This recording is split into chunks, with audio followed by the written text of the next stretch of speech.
Hi hello ನಮಸ್ಕಾರ ಸ್ನೇಹಿತರೆ. ಇಂದು ಮತ್ತು ನಾಳಿನ ಸಂಚಿಕೆಯಲ್ಲಿ ಏನಾಗ್ತದೆ ಅನ್ನೋದನ್ನು ತುಂಬಾ ಕ್ವಿಕ್ಕಾಗಿ ನೋಡ್ಕೊಂಡು ಬರೋಣ ಬನ್ನಿ.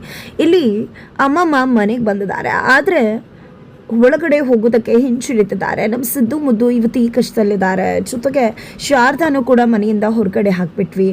ಆ ಮಗುನ ಕೂಡ ಹಾಸ್ಪಿಟಲಲ್ಲಿದ್ದಾಗ ನೋಡೋಕೆ ಹೋಗಲಿಲ್ಲ. ಯಾವ ಮುಖ ಇಟ್ಕೊಂಡು ಒಳಗಡೆ ಹೋಗಲಿ ಅಂತ ಯೋಚನೆ ಮಾಡಿದಂಥ ಅಮ್ಮಮ್ಮ ಅಲ್ಲಿಂದ ಹೊರಟೇ ಬಿಡ್ತಾರೆ. ಬಟ್ ಇಲ್ಲಿ ಕರಳ ಸಂಬಂಧ ಅನ್ನೋದು ನಿಜಕ್ಕೂ ಶಾರದಾಗೆ ಗೊತ್ತಾಗ್ಬಿಡತ್ತೆ ಅಂತಲೇ ಹೇಳ್ಬೋದು. ಇಲ್ಲಿ ಅಮ್ಮಮ್ಮಂಗೆ ಗೊತ್ತಾಗಬೇಕಿತ್ತು, ಬಟ್ ಇಲ್ಲಿ ಮಗಳಿಗೆ ಗೊತ್ತಾಗ್ತದೆ. ಆ ಒಂದು ಅಮ್ಮ ಅಂತಕ್ಕಂಥ ಭಾವ ಶಾರದಾನ ಕಾಡುತ್ತೆ. ತಕ್ಷಣ ಬಂದಿರ್ಬೋದೇನೋ ಅಂದ್ಕೊಂಡು ಓಡಿ ಹೋಗ್ತಾಳೆ.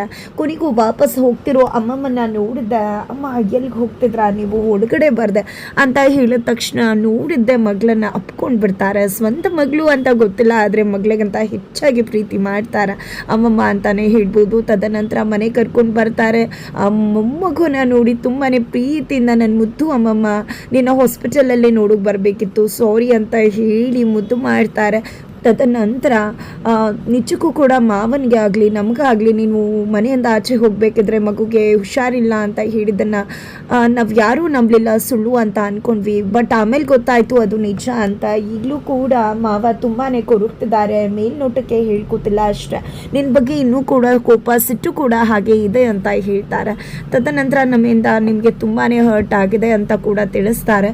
ಜೊತೆಗೆ ಜ್ಯೋತಿಕಾಗೆ ಆದಂಥ ಅನ್ಯಾಯ, ಜೊತೆಗೆ ಅವಳ ವಿಶ್ವದಲ್ಲಿ ನೀವು ಮಾಡಿದಂಥ ತಪ್ಪಿಂದ ಇವತ್ತು ನೀವು ಈ ರೀತಿ ನೋವನ್ನು ಅನುಭವಿಸ್ಬೇಕಾಗಿದೆ. ಹಾಗಂದ ಮಾತ್ರಕ್ಕೆ ನಾನು ಇದ್ದೀನಿ ಅನ್ನೋದನ್ನು ಮರಿಬೇಡಿ, ನಾನು ಯಾವತ್ತೂ ಕೂಡ ನಿಮ್ಮ ಜೊತೆಯಾಗಿ ಇರ್ತೀನಿ ಅಂತ ಹೇಳ್ತಾರೆ ಅಮ್ಮಮ್ಮ. ತದನಂತರ ಇಲ್ಲಿ ಅಮ್ಮಮ್ಮಗೆ ಅರಿಶಿನ ಕುಂಕುಮ ಕೊಡ್ತಾರೆ. ನಂತರ ಮತ್ತೆ ಬರ್ತಾ ಇರ್ತೀನಿ ಅಂತ ಹೇಳಿ ತಿಂಡಿ ಹಣ್ಣು ಹಂಪಲು ಎಲ್ಲವನ್ನೂ ಕೂಡ ಕೊಟ್ಟು ಅಲ್ಲಿಂದ ಅಮ್ಮಮ್ಮ ಹೊರಡ್ತಾರೆ. ಜೊತೆಗೆ ನೀನು ಕೂಡ ಮನೆ ಬರೋದ್ರ ಬಗ್ಗೆ ಯೋಚನೆ ಮಾಡು ಅಂತ ಹೇಳಿ ಸಿದ್ದುಗೂ ಕೂಡ ತಿಳಿಸಿ ಅಲ್ಲಿಂದ ಹೋಗ್ತಾರೆ.